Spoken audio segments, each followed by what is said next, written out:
আমাদের অপোজিশনের পার্টির লগ্ন এবং রাশি জানেন? জানেন না? ওটা হলো মিথ্যে লগ্ন আর দুর্নীতি রাশি। এই মিথ্যে লগ্ন আর দুর্নীতি রাশিতে এদের জন্ম হয়েছে, আর সেই জন্য সকাল থেকে সন্ধ্যে অবধি শুধু মিথ্যে কথা বলে।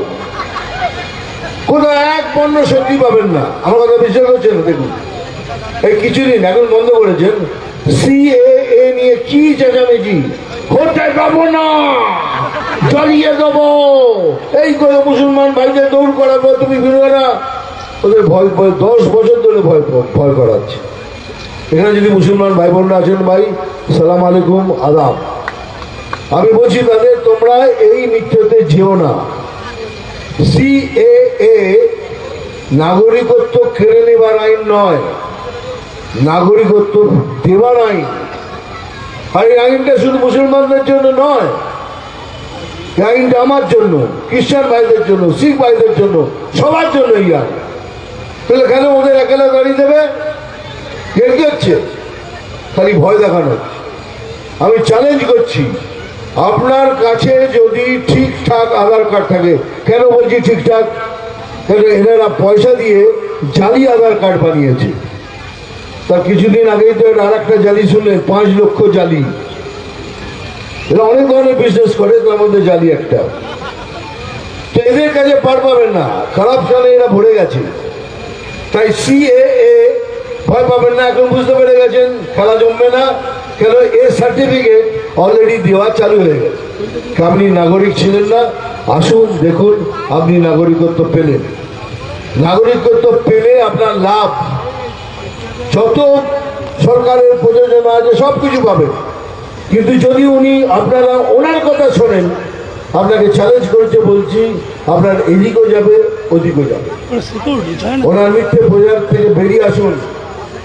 10 বছর ধরে মিথ্যে কথা বলেছে, কি পেয়েছেন বলুন? কি পেয়েছে আমার মুসলমান ভাই বোনরা? কিচ্ছু না। ভোট শেষ, আবার ভুলে যাবে। সেকেন্ড নাম্বার শুনুন, এখন গানেতেও বাজছিল, শুনছিলাম 100 দিনের টাকা দিচ্ছে না। আর 100 দিনের টাকা কে দিচ্ছে না? বিজেপি। এটা বিজেপির পয়সা, এটা বিজেপির পয়সা যে বিজেপি দিচ্ছে না, এটা আমার, আপনার, আমাদের সবার ট্যাক্স পেয়ারের টাকা। বিজেপির কোনো ক্ষমতাই নেই না নেবার না দেবার, খালি মিথ্যা প্রচার করে যাচ্ছেন বিজেপি আমাদের টাকা দিচ্ছে না। এই টাকাটা কেন বন্ধ হয়েছে সেটা জানেন? সিএজি ক্যাগ নামে একটা সংস্থা আছে। এই সংস্থা ভারতবর্ষের সমস্ত কটা রাজ্যের পয়সার হিসেব নেয়। আমাদের মহারাষ্ট্রের হিসেব দিকাও, হ্যাঁ স্যার এত 1000 কোটি টাকা মিলে গেছে, আচ্ছা ওদের দিয়ে দাও। রাজস্থানকে দিয়ে দাও, মধ্যপ্রদেশকে দিয়ে দাও, পশ্চিমবাংলা না মিলছে না, ওরে বাবা এটা একদমই মিলছে না, 1 নয়া পয়সা দেবে। কে বারণ করেছে? এটা ক্যাগ, বিজেপি নয়। এই ক্যাগ কারণ নয়, বিজেপির নয়, কংগ্রেসের নয়, কারণ নয়। ওরা বলে দিয়েছে যতক্ষণ না হিসেব মিলবে 1 নয়া পয়সা দেবেন না।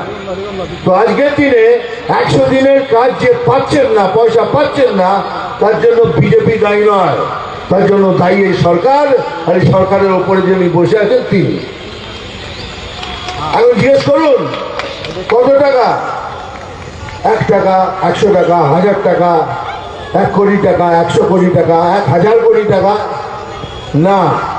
যে বুকে হাত দিন, 2,30,000 কোটি টাকার হিসেব দেয়। 2,30,000 কোটি টাকা। এই টাকাগুলো কোথায় গেল? কে নিল? কাকে দিলেন? কাকে দিলেন? কে নিল? কি হিসাব চাইছে দেখেছে মুখ্যমন্ত্রী সাহেব? আমাদের মানে সব জায়গায় মিথ্যে করে, মানে সাহিবা মুখ্যত মিথ্যে কথা বলেই চলেছেন। প্রধানমন্ত্রীজি আমাদের আদিবাসীদের জন্য 12,500 টাকা বাথরুম করার জন্য দিয়েছিলেন। আপনারা কি জানেন? সেটাও ছেড়ে দিয়েছে। বাথরুমের টাকা পর্যন্ত ছেড়ে দিয়েছে। এবার বাকি আছে যেটা ভেতরে পড়ি, কখন টেনে নিয়ে যাবে কেউ যায়। সরি, মানে এই হলো মিথ্যে লগ্ন দুর্নীতি রাশির জন্মর কাহানি। থার্ড নম্বর, ভালো করে শুনবেন কি বলছি। এদের ভোট ব্যাংক কিন্তু মুসলমান ভাই বোনরা নয়, এদের ভোট ব্যাংক হলো এই দুর্নীতি, কারাপশন। এদের নিচ থেকে ওপরে দিয়ে সবাই কারাপ্টেড। আমি চ্যালেঞ্জ করে বলছি, এই এই ওই পার্টির মিছিলে যারা যায়, যারা ফ্ল্যাগ নিয়ে যায়, তারা কোনো না কোনোভাবে এই দুর্নীতির সাথে যুক্ত আছে। 10% খালি পিছিয়ে 100%-এর মধ্যে 10% ভালো থাকবেই, তারা ভালো আছে, ভালো ছিল। 90% অফ দেম, ছোট হোক বড় হোক যেভাবেই হোক, দুর্নীতির সাথে যুক্ত আছে। কেননা দুর্নীতি ছাড়া এই পার্টিকে কেউ ভালোবাসতে পারে না।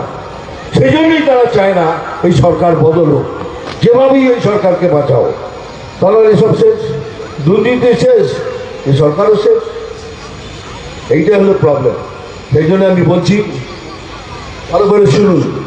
আমি যে বললাম 2,30,000 কোটি টাকা রিজার্ভ দেয়নি, আমি তো বলছি যদি আমি মিথ্যে হই তাহলে কাজ করুন না, মিডিয়া ডাকুন, একটা প্রেস কনফারেন্স করুন, আর বলুন এই মিটিং চক্রবর্তী মিথ্যে কথা বলছে, এই দেখুন 2,30,000 কোটি টাকা রিসেট। আর যদি দেখিয়ে দেন, তারপরে আপনাকে কোনো প্রতিবাদ মিছিল বার করতে হবে না। আমি একা একা প্রতিবাদ মিছিলে নামবো, দিল্লি অবধি যাবো, বলবো কি আপনাকে পশ্চিমবঙ্গের টাকা দিতে হবে, দিতে হবে, দিতে হবে।